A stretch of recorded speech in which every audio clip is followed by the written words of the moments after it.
Hi everyone, we're live with WebMD on Facebook. My name's Arifa Casaboy. I'm a physician and a senior medical director at WebMD.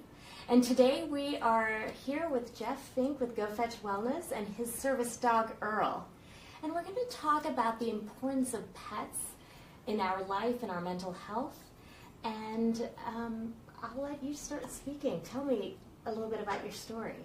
Sure. Well, thanks for having us. So I'm Jeff Fink, and this is Earl Fink. We're with Go Fetch Wellness. And so my story with mental health challenges started at the age of 19 when I left Atlanta, where I grew up, and went to school at the University of Wisconsin in Madison. Having gotten to school, it was, going to school is just a new change. You're having to learn time management.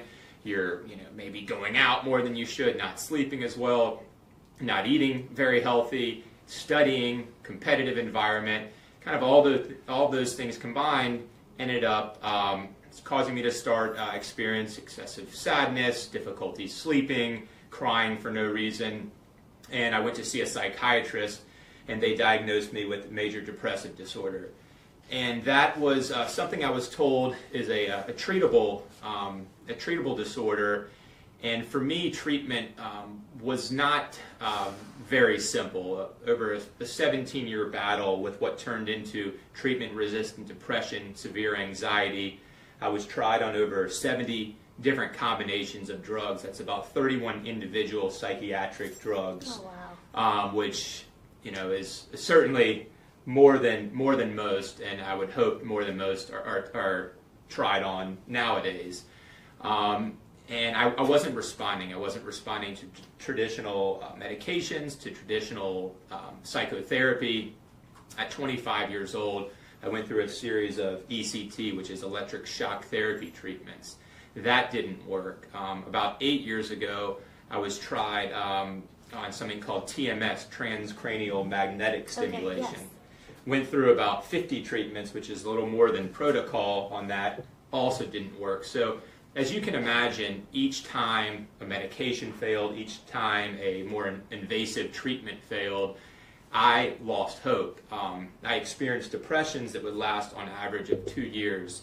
So I would pretty much disappear. I wouldn't be able to work, leave the house, listen to music, watch TV, function at all. I had no appetite. Some eat too much, some don't eat at all. I certainly fell into that category of not eating. And so these depressions were so severe, I thought about, how can I remain alive like this? And that was pretty much a constant thought for me for, the duration of this sickness and these dark times.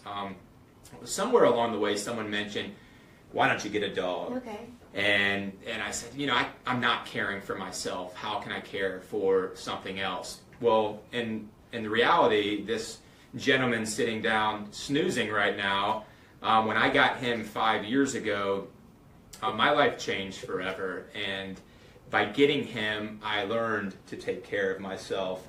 I learned to be on a schedule because, when he ate, I ate. When he had water, I had water. When he needed to get out and exercise, no matter how I was feeling, I would get out and exercise with him. And through that, I started training him as a service dog. And a service dog is a dog that's trained to do work or a task to mitigate a disability. So that you see service dogs in public places where dogs aren't allowed, like restaurants, movie theaters.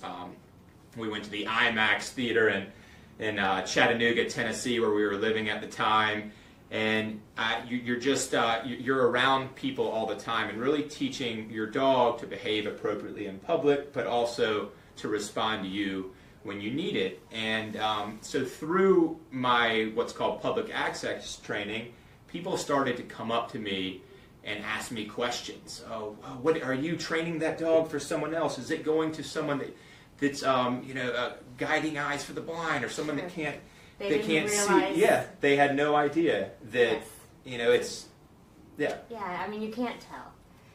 You can't tell, just like you can't tell someone that has uncontrollable seizures or diabetes.